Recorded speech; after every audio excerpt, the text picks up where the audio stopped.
रश्मि, हमने तुम्हें एक सिंपल सा सवाल पूछा है कि पूरा हफ्ता तुम कहाँ थे? हम तुम्हारी बीवी हैं, हमने तुमसे शादी की है। हम जानते तुम किसके साथ थी और कितने लोगों के साथ थी, हम उन सबको जानते हैं। और वो सब ये भी जानते हैं परितोष कि तुम ऑलरेडी मैरिड हो।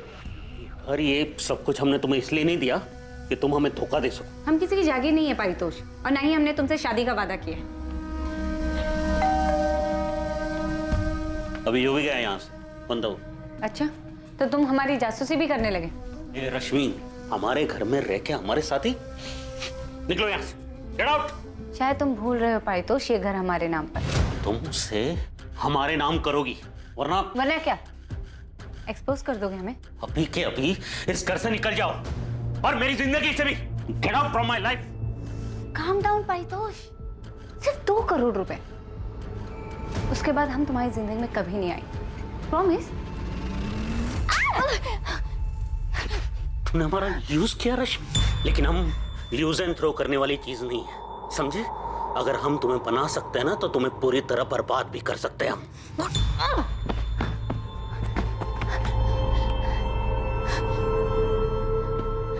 अब मारो, हम मारो परितोष, मारो ना। ये क्या कर रही हो तुम? 2 करोड़ परितोष। देखो देखो वहाँ हमने कैमरा सेट किया है। क्या? जी हाँ, इस बेड पर जो कुछ तुमने हमारे साथ किया है वो सब रिकॉर्डेड है। रेप के केस में अंदर करवा देंगे हम तुम्हें। इस्तेमाल किया है तुमने हमारा परितोष, शादी के नाम पे धोखा दिया है हमें। ये घर भी तुमने हमें बेवकूफ बनाने के लिए हमारे नाम पर किया है। ये वीडियो हम पुलिस और मीडिया को दे देंगे, फिर देखते हैं कौन किसको बर्बाद करता है। 2 करोड़ परितोष, 2 करोड़, वरना हम ये वीडियो वायरल कर देंगे। तुम्हें पता भी नहीं परितोष कि जो हम चाहते हैं उसे पाने के लिए क्या क्या कर सकते हैं। हाँ, रश्मि सब कुछ रिकॉर्ड करती थी, सब कुछ पहले से प्लान किया हुआ था उसने। बहुत ही शातिर लड़की थी। तो आप कौन से संत हो? नहीं सर, हम संत नहीं, बहुत बड़े चंट हैं। लेकिन इस बात की उसे खबर नहीं थी कि हम क्या क्या कर सकते थे। इससे पहले कि वो ब्लैकमेल करके 2 करोड़ मुझसे मांगती, मैंने उसकी सारी बातें अपने मोबाइल में रिकॉर्ड कर रखी। वो हमें मात दे इससे पहले हमने उसे मात दे। रश्मि, तुम हमें इस तरह ब्लैकमेल नहीं कर सकती। अगर तुम चाहते हो कि हम तुम्हें ब्लैकमेल ना करें तो परितोष 2 करोड़ दे दो। तुम्हारे पास कल तक का टाइम है। अगर कल तक 2 करोड़ नहीं दिए तो हम तुम्हारे खिलाफ रेप केस कर देंगे और मीडिया को फुटेज दे देंगे। ये सरासर ब्लैकमेल है रश्मि। ये तो तुमको करना ही पड़ेगा। तुम हमें 2 करोड़ दो और हम दोबारा तुम्हारी जिंदगी में कभी नहीं आएंगे। किस आधार पर आपने हमें गिरफ्तार किया सर? उस आदमी ने हमारा इस्तेमाल किया, शादी के नाम पर झूठा वादा करके फिजिकल रिलेशन बनाए, धोखा दिया हमें, और उस परितोष के खिलाफ रेप केस दर्ज करने के बजाय आप हमें पूछताछ के लिए लेकर आए। तुम्हारे ब्लैकमेल के सारे कॉल रिकॉर्डिंग परितोष के पास है। तुम्हें क्या लगा था अपने वीडियो की रिकॉर्डिंग के जरिए उसे फंसा दोगे, लेकिन उसे धमकाने और ब्लैकमेल के जुर्म में तुम गिरफ्तार हो। क्या बकवास है ये? गलत किया उसने हमारे साथ। हम परितोष के खिलाफ रेप का केस फाइल करेंगे। सर कहाँ जा रहे हो आप? सर सुनिए तो, सर हम उसे कोर्ट तक घसीट कर लेकर आएंगे, उसकी वीडियो वायरल कर देंगे, उसकी मदद करने और हमारे साथ जबरदस्ती करने के लिए हम आपके खिलाफ भी केस दर्ज करेंगे। रश्मि ने जो किया हमारे साथ, उससे हमारी जिंदगी, हमारा परिवार, सब कुछ तबाह हो गया। 7 अक्टूबर की रात को आप कहाँ थे? घर पर थे, अकेले, शराब पी रहे थे, जो रोज पीते हम ऑफिस से आने के बाद। हमारी बात मानिए सर, वो बहुत ही शातिर थी और हम यकीन के साथ कह सकते हैं कि उसको उसी की तरह किसी ने बड़े शातिर अंदाज में फंसाकर मार डाला होगा। बहुत ही चालाक समझती थी खुद को, ओवर कॉन्फिडेंट। यही उसकी सबसे बड़ी गलती थी। रश्मि से प्यार करते थे, लेकिन जब हमें पता चला वो हर चीज में हेरा फेरी करती है, उसकी नजर में रिश्तों की कोई अहमियत नहीं थी, तब हमने रिश्ता तोड़ दिया। ये हमें बहुत जल्द पता चल जाएगा कि तुम्हारा ये दर्द था या गुस्सा जिसकी वजह से तुमने रश्मि का मर्डर कर दिया। रश्मि की हत्या से पहले उसके फोन की लास्ट लोकेशन VIP एन्क्लेव थी। VIP एन्क्लेव, जहाँ पर तुम्हारा घर है और तुम्हारे पिता के राइवल दशरथ लाल का भी। जब हमें पता चला कि उसके संबंध हमारे पिता के साथ थे, हम उसे बुरी तरह चोट पहुंचाना चाहते थे, लेकिन हमें कभी समझ में नहीं आया कि रश्मि अपनी जिंदगी के साथ चाहती क्या थी। पता नहीं हम उसके पीछे पड़कर अपनी जिंदगी क्यों खराब कर रहे थे। 3 महीने के लिए एक्सटॉर्शन के केस में जेल गई थी। इधर ऋषभ के साथ शादी करने वाली थी और उधर ऋषभ के फादर प्रद्युमन और प्रद्युमन के राइवल दशरथ लाल के साथ अलग ही गुल खिला रही थी। और उससे पहले परितोष मिश्रा के साथ। ऐसा कैसे कि उसकी माँ, भाई, चाचा को इस बारे में कुछ पता ही नहीं था? क्या ये मुमकिन हो सकता है? कल्याणी, हमने विकास से बात कर ली है। हम लोग बहुत आराम से इसका हल ढूंढ लेंगे। अगर रश्मि ने मनोज और भरत के साथ में कोई धोखाधड़ी की है, वो भी हम संभाल लेंगे। तुम बेफिक्र रहो। क्या रश्मि पांडे की हत्या का मकसद उसका इस तरह लोगों से पैसे हथियाने को रोकना था, या किसी को रश्मि के काम करने के तौर तरीकों से जलन थी जो उनकी कामयाबी के रास्ते का कांटा बन रहे थे?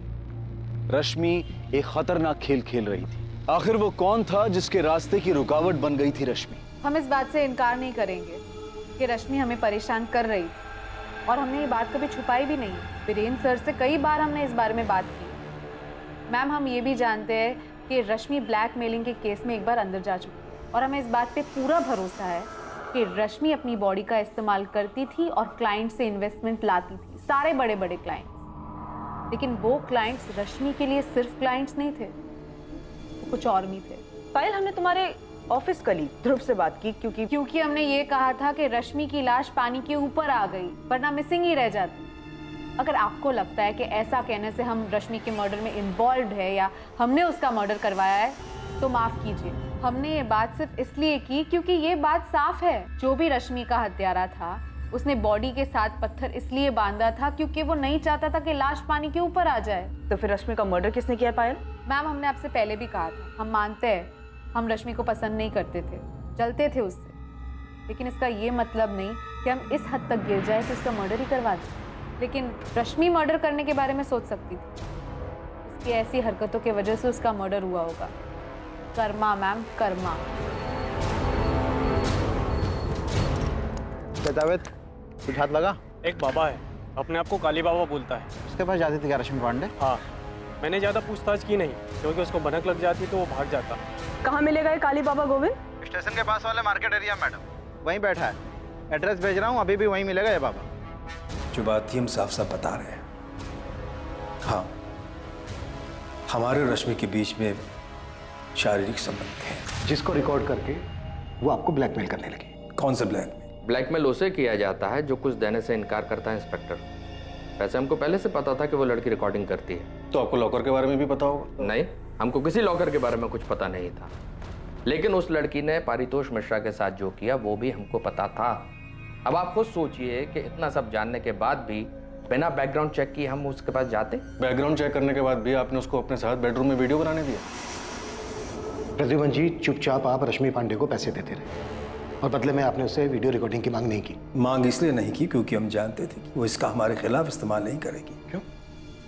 उसने ऐसी गारंटी दी थी आपको? देखिए क्या है, उसे जो पैसे चाहिए होते थे हम उसे दे देते थे, इसलिए हम जानते थे कि वो बस वीडियो रिकॉर्डिंग करके रखती थी, उसका इस्तेमाल नहीं करते थे। देखिए, हम एक बात साफ साफ बता देते, हाँ, रश्मि को पैसा देने का सिलसिला ब्लैकमेलिंग के बाद ही शुरू हुआ था। जब आपको पता ही नहीं था कि वो वीडियो रिकॉर्ड करके हाँ, पता नहीं था कि उसने रिकॉर्डिंग की थी। अच्छा, तो इस रिकॉर्डिंग के जरिए तुम हमें ब्लैकमेल करना चाहती हो?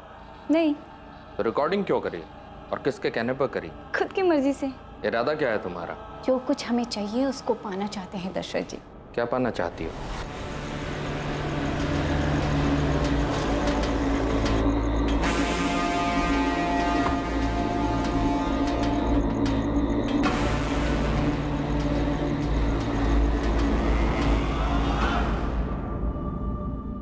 क्या प्रद्युमन ने इस लड़की के साथ मिलकर हमारे खिलाफ चल चली है?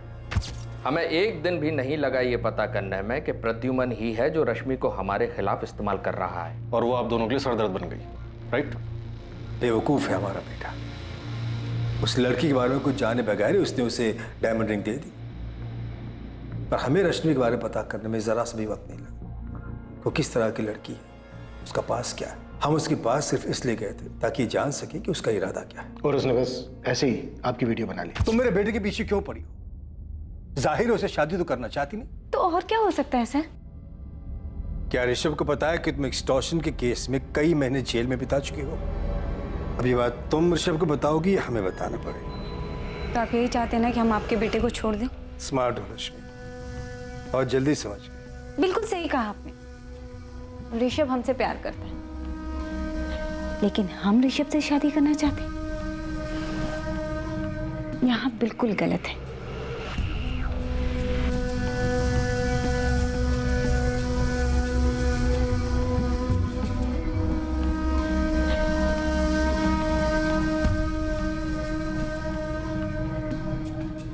हम उसके पास सिर्फ अपने बेटे को छुटकारा दिलाने गए थे, लेकिन हुआ ये कि आप उसके जाल में फंस गए, उसने आपकी वीडियो बना ली और आपको ब्लैकमेल करने लगी। दशरथ जी को लगा कि हमारी आपसी रंजिश के चलते इनका वीडियो हमने बनवाया है, लेकिन रश्मि तो हमसे भी पैसे लिया करती थी। ऐसे वीडियोस बनाकर पैसे लेती थी, ये कहना बिल्कुल गलत है, क्योंकि पैसे तो हम उसको वैसे भी देते थे और अच्छे खासे देते थे। भाई देखिए, हम भी उसके पास सिर्फ आनंद के लिए ही जाते थे और जो कुछ वो मांगती थी वो दे दिया करते थे। और जैसे उसने वादा किया था, उसने खुद ही हमारे बेटे के साथ ब्रेकअप भी कर लिया। वो आप दोनों के वीडियोस बस ऐसे ही बना रही थी? अब उसने क्यों बनाया, क्या करने वाली थी, ये तो उसने नहीं बताया। हमारे ख्याल से ये उसका बैकअप प्लान था। देखिए, उसे एक अच्छी जिंदगी जीने का शौक था। महंगी गाड़ी, महंगे कपड़े, बहुत सारे पैसे, ज्वेलरी, उसे अपना एक लाइफस्टाइल मेंटेन करना होता था। उसे लगा होगा कि अगर हमने पैसे देने बंद कर दिए तब क्या होगा, तब ये वीडियोस ब्लैकमेल करने के काम आएंगे। बिल्कुल यही बात है और एकदम साफ। देखिए, वो खूबसूरत तो थी ही, लेकिन इसके अलावा एक खासियत और थी उसमें, वो अपनी ओर लोगों को आकर्षित करना बहुत अच्छे से जानती थी। आप लोगों के बयान में बहुत तालमेल नहीं है। ऐसा इसलिए लग रहा है कि आप लोगों को रश्मि के मर्डर का शक हम पर है, लेकिन हम दोनों के पास उसके मर्डर की कोई वजह ही नहीं है। ठीक है, थैंक यू। इंस्पेक्टर, एक और बात बता दूं आपको, इससे पहले कि आप खुद पता लगाएं या गुस्से में आकर हमारा बेटा आपको ये पता है। 7 अक्टूबर को हम रश्मि के घर गए थे। कब? रात में। हम अक्सर उसके पास रात ही में जाया करते थे। तुमने मनोज पाठक को धोखा क्यों दिया? बस ऐसे। क्या इरादा क्या है तुम्हारा रश्मि? क्या मिलता है? आपको क्या मिलता है यहाँ आकर? हम तो यहाँ मजे के लिए आते हैं, लेकिन तुम्हें कौन सा मजा मिलता है लोगों को इस तरह धोखा देकर, वो भी तब जबकि तुम्हें इतना कुछ मिल रहा है हमसे, दशरथ लाल से और भगवान जाने और कितने लोगों से। इतने पावरफुल होने के बाद भी पावरफुल बनने की चाहत से आपको क्या मिलता है? यही राजनीति है। यहाँ एक बार जो सत्ता का स्वाद चख लेता है, उसकी सत्ता की भूख और बढ़ जाती है। हम भी अपने आप को ऐसे ही पावरफुल समझते हैं। अब खुद को ही देखिए, आप कहते तो हैं हम मजे के लिए आते, लेकिन यहाँ आना बंद नहीं कर सकते। तुम्हें क्या लगता है रश्मि, हम तुम्हारे वीडियो के डर से यहाँ आते हैं? अब ये तो नहीं पता, लेकिन आते तो हैं यहाँ। रश्मि, तुम बहुत स्मार्ट हो, कि तुम जैसे लोगों से मैं डर नहीं लगता। तुम हमारे लिए बहुत छोटी सी तितली हो, लेकिन तुमने मनोज पाठक जैसे लोगों को चीट करना बंद नहीं किया। तुम बुरी तरह मात खाओगे, सब करना छोड़ दो। तुम अपने लिए गड्ढा खोद रही हो, और तकरीबन रात 8 बजे हम उसके घर से निकल। उस रात की रश्मि की सारी मूवमेंट की इंफॉर्मेशन है हमारे पास। रात को 8:30 बजे तक रश्मि अपने घर पर ही थी और 9:05 पर उसके फोन की लोकेशन थी VIP एन्क्लेव, और 9:15 पर उसका फोन VIP एन्क्लेव में स्विच ऑफ हो गया। लेकिन उसको हमने कभी अपने घर बुलाया ही नहीं। ना ही कभी हमने अपने घर बुलाया। आप तो हमारे बेटे के बारे में जानते ही। उस रात रश्मि को किसी ने फोन नहीं किया और न ही रश्मि ने किसी को किया, पर उस रात रश्मि घर से बाहर निकली थी। और प्रद्युमन जी, आप अब बता रहे हैं कि उस रात आप रश्मि से मिले थे? ये सच है, इसलिए आप उस लड़के से मिलने गए थे, ये बात आप खुद बताकर अपनी जान छुड़ा रहे हैं। भाई देखिए क्या है, ऋषभ हम पे नजर रख रहा था, उसने हमें देखा था वहां, तो फिर इस बात को छुपाने का कोई मतलब ही नहीं था। प्रद्युमन जी, आपका बेटा उस लड़की के इश्क में था, उसकी आपसे नाराजगी की वजह से कहीं ऐसा तो नहीं कि आपके वहां से निकल जाने के बाद रश्मि को लेकर निकला और जानबूझकर हमारे घरों की लोकेशन की तरफ गया ताकि हम दोनों को फंसा सके? हो सकता है ऐसा। हमारे पापा तुम्हारे घर क्या कर रहे थे? हाथ छोड़ो हमारा ऋषभ, हमें दर्द हो रहा है। डर तो हमें भी हुआ था जब पापा ने हमें तुम्हारी बातें बताई। पारितोष मिश्रा वाली बात तुमने हमें क्यों नहीं बताई? पापा ने हमें ये भी बताया कि तुम हमसे शादी नहीं करना चाहती हो। हाँ, हम तुमसे शादी नहीं करना चाहते ऋषभ। तुमने हमारे साथ ऐसा क्यों किया? हमारे साथ ही क्यों? नहीं करना चाहते हम तुमसे शादी ऋषभ, और अगर जानना चाहते हो तो सुनो, तुम्हारे पापा का फिजिकल रिलेशन है हमारे साथ। तो रश्मि की last phone location VIP enclave में दिखा के या तो कोई प्रद्युमन और दशरथ इन दोनों पॉलिटिशियंस को फंसाने की कोशिश कर रहे हैं या फिर ये दोनों को स्टोरी बना रहे हैं। ये भी पॉसिबल है कि ऋषभ रश्मि से अपना बदला और अपने पिता पर गुस्सा दोनों एक साथ निकाल रहा हूं। आई मीन एक तीर से दो निशाने। पर मुझे लग रहा है कि हमें रश्मि के परिवार वालों से एक बार पूछताछ करनी चाहिए। उसके साथ लखनऊ में इतना कुछ हो गया और उन लोगों को कुछ पता ही नहीं।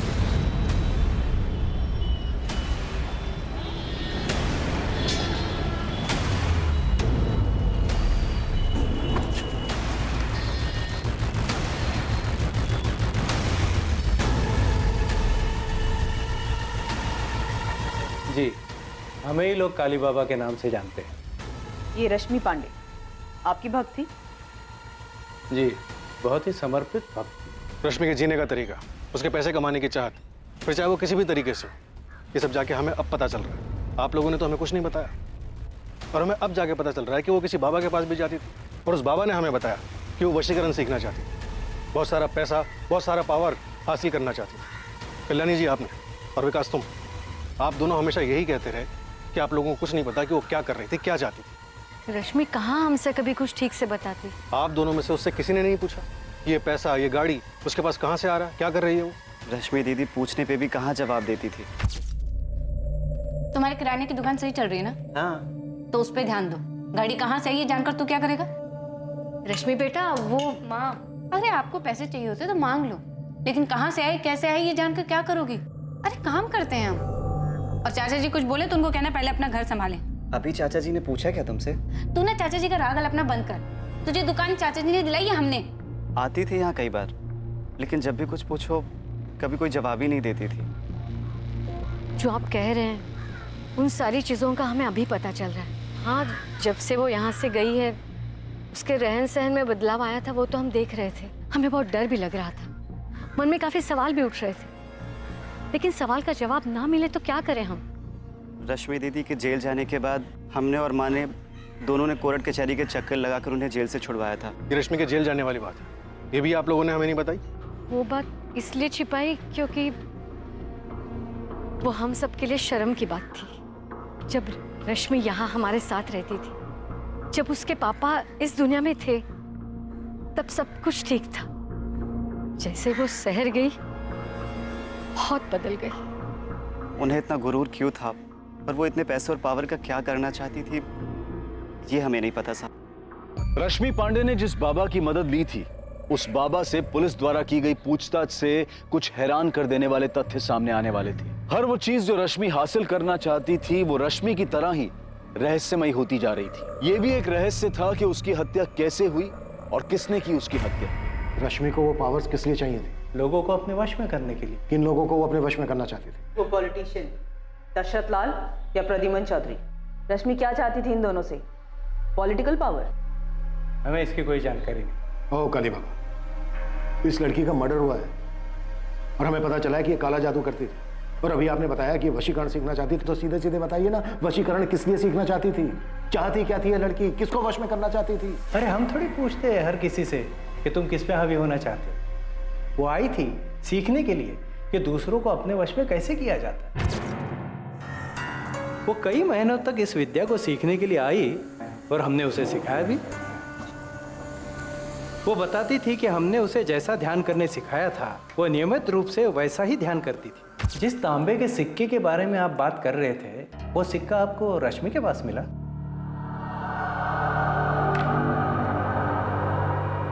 ये वो सिक्का? ये यही है, हमने ही दिया था उसे, और ये विद्या सिखाने की हमने गुरु दक्षिणा भी ली थी। कितने पैसे लिए थे?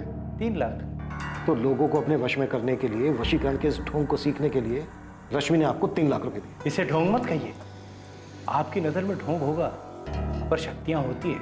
अब आप खुद ही देख लीजिए, रश्मि के कत्ल की आप छानबीन कर रहे हैं लेकिन किसी नतीजे पे नहीं पहुंचे आप। आपको ऐसा नहीं लगता कि कोई व्यक्ति अपनी शक्तियों द्वारा आपको गोल गोल घुमा रहा है? ओ बाबा बस।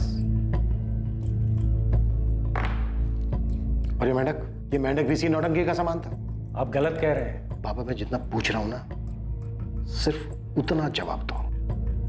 ये मेरा नहीं है, ये चाइनीज माल है। चाइनीज बाबा? चाइनीज बाबा नहीं, चाइनीज माल। तो ये मेंढक आया कहां से उसके पास? हमें क्या पता, उसने हमसे ही थोड़ी संपर्क किया होगा और भी बाबाओं से संपर्क किया होगा। उसे किसी भी परिस्थिति में वशीकरण सीखना था। पर सीखनी किस लिए थी? हमें नहीं पता साहब। हमने उसे वशीकरण की कुछ विद्या सिखाई थी। वो किस पे उसका प्रयोग करना चाहती थी, वो किसे अपने वश में करना चाहती थी, वो किस पे हावी होना चाहती थी, हमें नहीं पता। सुप्रिया, तुम रश्मि की इकलौती दोस्त थी जो हमेशा उसके साथ थी। अब ये तुम बिल्कुल मत कहना कि तुम्हें इस बात का नहीं पता कि रश्मि किसके साथ क्या गुल खिला रही थी जिसने उसका मर्डर कर दिया। 3 साल पहले का परितोष मिश्रा या रश्मि का एक्स बॉयफ्रेंड ऋषभ चौधरी, या ऋषभ चौधरी का फादर प्रद्युमन चौधरी या दशरथ लाल, या रश्मि की ऑफिस कलीग पायल त्यागी, किसने मर्डर किया है? किसने? इनमें से कौन है सुप्रिया जिसने मारा रश्मि को और उसके बाद उसकी लाश को संपत नहर में ले जाकर फेंक दिया? हमें नहीं पता सर। रश्मि ने हमें कभी नहीं बताया कि वो किसके साथ जाती थी। ऋषभ के अलावा कोई और भी है जिसके साथ वो जा सकती थी?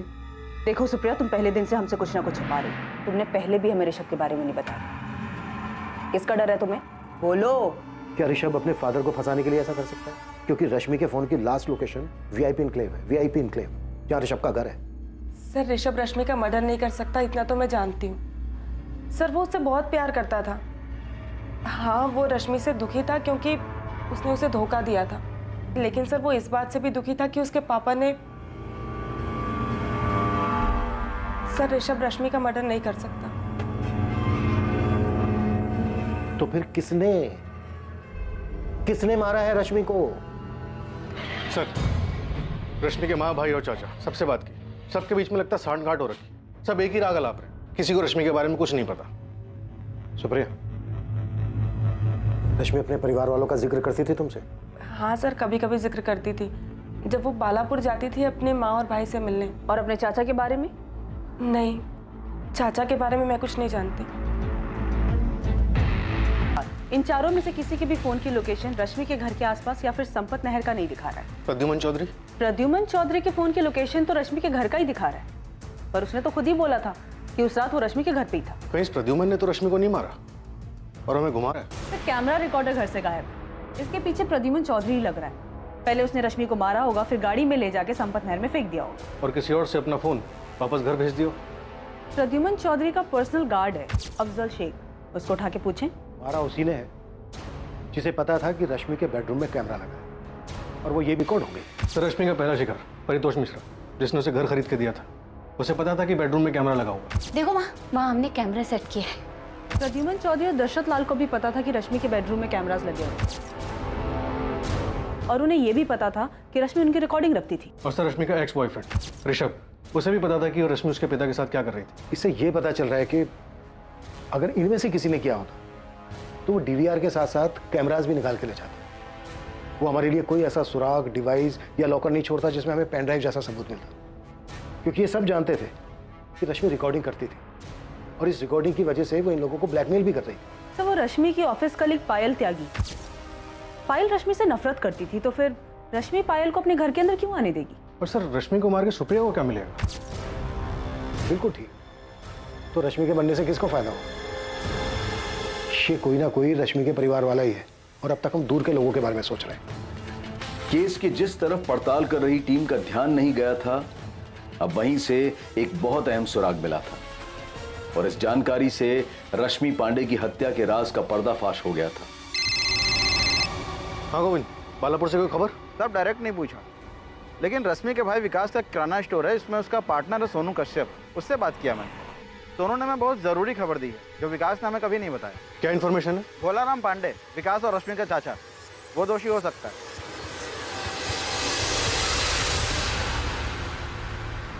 हमें यहाँ इस तरह से लेकर क्यों आए हैं? बैठो भोलाराम, बैठो। नहीं, पहले आप बताइए कि बात क्या है। आपके लोग ऐसे ही आए और उठाकर यहाँ ले आए? भोलाराम, आपने विकास से कहा था कि आप रश्मि के पैसे और उसकी लखनऊ वाली कोठी का अच्छा सौदा करवा कर सब कुछ सेटल कर दो। बड़े आराम से वहाँ विकास को अपने लपेटे में ले रहे थे तुम। लपेटे में? क्या कह रहे हैं आप? वो मेरा भतीजा है, थोड़ा भोला है, इसीलिए मैंने कहा था। भोला है तो फिर आपके नीचे दबा हुआ है। विकास, जब तेरे चाचा ने तुझसे ये सब कहा तो तूने आके हमें क्यों नहीं बताया? मैडम जी, हमें नहीं लगता कि चाचा जी कुछ गलत कर सकते हैं। तेरे दोस्त सोनू कश्यप ने हमसे साफ कहा कि तू ना समझे, तेरे चाचा सब हड़प लेंगे, रश्मि के रहते हुए ऐसा नहीं कर सकते, इसीलिए उन्होंने रश्मि को रास्ते से हटा। नहीं नहीं, चाचा जी ऐसा नहीं कर सकते। और अगर किया है विकास, और ये बात तुझे पता है, तो तू अपनी बहन के हत्यारे को बचा रहा है। विकास, ये बात जानता है ना तू? क्या ये रश्मि की मनमर्जी थी? जिसने आपको ये काम करने के लिए उकसाया? क्या फिर अपने बेटे दीपेश के थप्पड़ का अपमान बर्दाश्त नहीं कर पाए और मरवा दिया रश्मि को? दीपेश को थप्पड़? हाँ, थप्पड़। विकास ने हमें बताया कि रश्मि ने दीपेश को थप्पड़ मारा था और इस बात का गुस्सा आपको भी था और दीपेश को भी। हमारी माँ कुछ भी बोले वो अलग बात है चाचा जी, लेकिन आप किस हफ्ते हमारे घर के मामलों में दखल दे रहे हैं? रश्मि, अपने चाचा जी से ऐसी बातें मत करो। सब तुम्हारा ही किया धरा है कल्याणी। आज हमारे भाई सब जिंदा होते तो इसकी हिम्मत नहीं होती ऐसी बात करने की। और इन्हीं हरकतों की वजह से हमें उल्टा सुल्टा सुनना पड़ता है। क्या बातें सुननी पड़ती हैं दीपेश? सुनो रश्मि, अब तुम यही गांव में रहोगी, कोई जरूरत नहीं है लखनऊ जाकर कोई काम करने की। ये लक्षण तो देखो, कैसे कैसे कपड़े। तो आप अपनी आंखें बंद कर लीजिए ना चाचा जी। हमें क्या करना चाहिए क्या नहीं करना चाहिए उसके लिए हमें आपकी परमिशन नहीं चाहिए। ऐसे कपड़े पहनती हो, गांव के लोग तुम्हारे चरित्र पर सवाल उठाते हैं, जानती हो तुम? रश्मि, जब कोई हमारे बारे में ऐसी बातें कहे ना तो ऐसा थप्पड़ मारना चाहिए दीपेश, ना कि चुपचाप सुनना चाहिए। अब तुम और चाचा जी निकलो यहाँ से, क्या करना है वो हम खुद देख लेंगे। ये आंखें ना किसी और को दिखाना दीपेश, मुझे नहीं। आप कहना क्या चाह रहे हैं? 3 साल पहले जो तू मैं हुई थी उसके बदले अब हमें जाकर ये सब। दीपेश, तेरे मुंह से सुनना चाहता हूँ सब कुछ। अपना फोन गांव में छोड़कर लखनऊ गया था ना तू 7 अक्टूबर को? अकेले गया था या फिर किसी के साथ गया था? अरे साहब, हमें चीड़ थी रश्मि दीदी से, तो हम उसको मिलने क्यों जाएंगे? तो वो भी 3 साल बाद एक थप्पड़ का बदला लेने के लिए। थप्पड़ की ठेस दीपेश को ही नहीं, हमें भी लगी थी, विकास को भी लगी, कल्याणी को भी लगी, हम सबको लगी थी। हम सब रश्मि के व्यवहार से और उसके पहनावे से परेशान थे। तो सबने साथ में मिलकर मारा रश्मि को। आपका बेटा दीपेश, रश्मि की मां कल्याणी और रश्मि का भाई विकास। अरे साहब, ये क्या बात कर रहे हैं आप? हमें तो ये भी नहीं पता था कि रश्मि दीदी लखनऊ में कहाँ रहती है। ना खुद उसके भाई विकास को या उसकी माँ को पता था, तो हम कैसे मारते उसको? आप असली कातिल को तो पकड़ नहीं पा रहे, इसलिए मनगढ़ंत कहानी बना रहे हैं। हमने उसके साथ ऐसा किया था, ये किसने बताया आपको? विकास ने? नहीं, वो बता ही नहीं सकता। पुलिस को मिली एक छोटी सी सूचना के आधार पर रश्मि पांडे के सभी करीबी रिश्तेदारों से पूछताछ के दौरान पता चला कि रश्मि की हत्या में उसके चाचा भोलाराम पांडे और उसके बेटे दीपेश पांडे का हाथ हो सकता है, लेकिन उनके खिलाफ कोई ठोस सबूत नहीं मिल सका। पर पुलिस की टीम के रश्मि के गांव बालापुर जाने से इस केस में एक नया मोड़ आ गया था। इसने दोषी को बेनकाब कर दिया था और ये इस केस की जांच कर रही टीम को बेहद हैरान कर देने वाला था। सर, कॉल रिकॉर्ड्स और लोकेशन के हिसाब से इनमें से हम किसी पे भी हाथ नहीं डाल सकते। सबने अपने फोन गांव में छोड़कर यहाँ लखनऊ में आके कांड कर दिया। तो ट्रैफिक डिपार्टमेंट संपत नहर की तरफ जा रहा है, सभी रास्तों की सीसीटीवी फुटेज स्कैन कर रहे हैं। रश्मि की लाश को नहर तक ले जाकर फेंकने के लिए किसी गाड़ी का इस्तेमाल तो हुआ होगा, शायद फुटेज में दिख जाए। हाँ महादेव जी, अब तो आपके डिपार्टमेंट से किसी बड़े खुलासे के होने का इंतजार है हमें। इब्राहिम, भोलाराम और उसका बेटा दीपेश और रश्मि का भाई विकास, इन लोगों के खिलाफ कोई सबूत नहीं मिला, लेकिन ये आदमी जिसने इस केस में भोलाराम को संदिग्ध बताया, ये कौन है? उसका नाम सोनू कश्यप है। विकास के किराने की दुकान में उसका पार्टनर है वो। एक बार उसे ट्रैक करो, शायद कुछ मिल जाए। हाँ, ये दिखा है इस फुटेज में। 7 अक्टूबर की रात को एक रोड पर जहाँ सीसीटीवी लगा, एक टैक्सी में है, खुद चला रहा है, लेकिन ये संपत नहर वाली रोड नहीं बल्कि लखनऊ की एक रोड।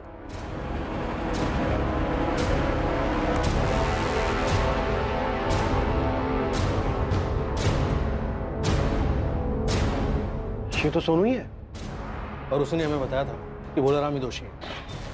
नहीं सर, मैंने क्रॉस चेक किया। 7 अक्टूबर की रात को सोनू के फोन की लोकेशन उसके गांव बालापुर की ही है। तो सोनू लखनऊ में 7 अक्टूबर को तो दिखा है तू, और तो सब कुछ भोलाराम पांडे और उसके बेटे दीपेश पे डाल रहा। देख बेटा, जब पड़ेगी ना तो बर्दाश्त नहीं कर पाएगा। तो तेरी शक्ल बता रही है कि एक ही थप्पड़ काफी होगा तेरे लिए।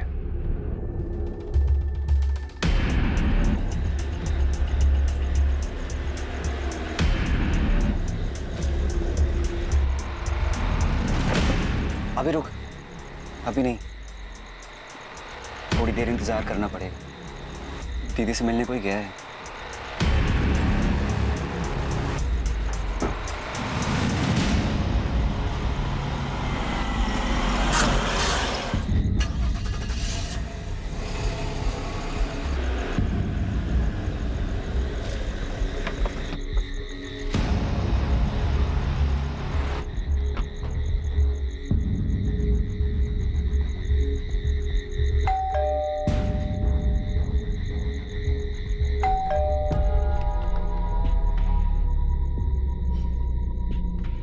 विकास तू यहाँ?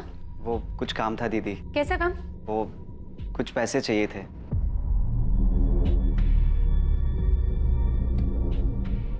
इसको क्यों लेके आए यहाँ? दीदी हम इसके साथ ही आए हैं, इसकी गाड़ी में।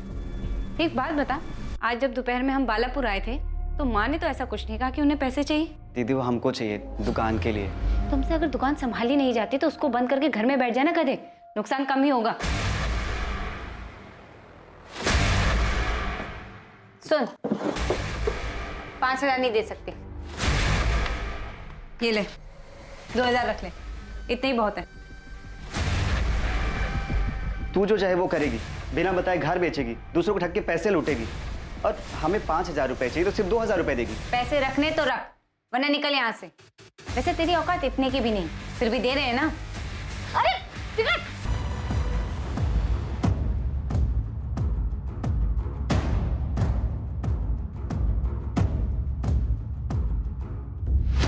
हमें पता था कि लखनऊ के रास्ते पर सीसीटीवी हो सकते हैं, इसीलिए विकास पीछे वाली सीट पर छुप गया। हम जानते थे कि सिर्फ हमें देखकर किसी को शक नहीं होगा कि इस हत्या में कौन कौन शामिल था।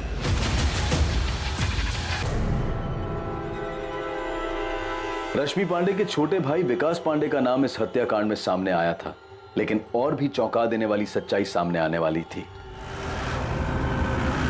हाँ, हमें पता था कि विकास ने ही रश्मि की हत्या की थी। उसने हमें उसी रात बता दिया था जिस रात रश्मि की हत्या करने के बाद उसकी लाश को वो नहर में फेंक के आया था।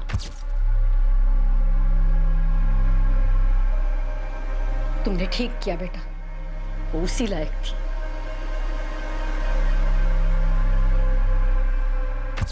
हमारे बेटे ने जिसकी हत्या की वो रश्मि अब वो थी ही नहीं जिसे हमने जन्म दिया था, पाल पोस के बड़ा किया था। बहुत झेल चुके थे उसको, बहुत बातें सुन चुके थे उसकी। माना कि वो गलत थी, पर क्या तब भी उसकी हत्या करना सही था? आपके लिए कहना आसान होगा साहब, लेकिन उसने जो किया, उसकी हरकतों को भुगतना हमारे लिए आसान नहीं था। चाचा जी और मुझे गाँव वालों के ताने सुनने पड़ते थे कि तुम्हारी दीदी ऐसी है, उसने ये किया। पर क्या कभी उसने तुम्हें कोई नुकसान पहुंचाया था? हाँ, नुकसान किया। वैसे उसको हमारी कुछ नहीं पड़ी थी, लेकिन जब खुद को जरूरत पड़ती थी तो हमें याद आते थे, और जब भी वो घर आती सबके साथ बहुत बुरा व्यवहार करती थी। चाचा जी, मैं, दीपेश, सबको बहुत खरी खोटी सुनाती थी। खुद तो सारे गलत काम करती थी, लेकिन हमें नाकारा, ढक्कन ये सब बुलाती थी। बोलती थी हम किसी काम के ही नहीं है, जो मुंह में आता था वो सब कुछ हमें बोल देती थी। सारी हदें पार कर चुकी थी और हमने उसे उसके किए की ही सजा दी। तुम कौन होते हो किसी को सजा देने वाले? तुम सिर्फ एक हत्यारे हो जिसने रश्मि की हत्या की है, और तुम्हारे साथ वो तुम्हारा पार्टनर सोनू और तुम्हारी माँ भी हत्यारे ही हैं। हाँ, हम हैं गुनहगार। रश्मि की हरकतों की सजा हम हर दिन भुगत रहे थे। कम से कम उसकी मनमानी से छुटकारा तो मिल गया, और हमें जिस चीज से आजादी चाहिए थी वो हमें मिल गई। रश्मि पांडे का भाई विकास पांडे, उसके पार्टनर सोनू कश्यप और रश्मि की मां कल्याणी पांडे को इस हत्या के लिए हिरासत में ले लिया गया। इस पूरी कहानी में किसके साथ धोखा हुआ? कोई इंसान कुछ भी पाने के लिए लोगों को धोखा दे सकता है। अपने स्वार्थ और कुछ भी पाने की जिद में वो अपने किसी भी गलत कदम को सही ठहरा सकता है, लेकिन ऐसा करके कोई इंसान कहां तक पहुंच सकता है? रश्मि की हत्या को उसके बुरे कर्मों की सजा बताकर इस अपराध को उचित नहीं ठहराया जा सकता।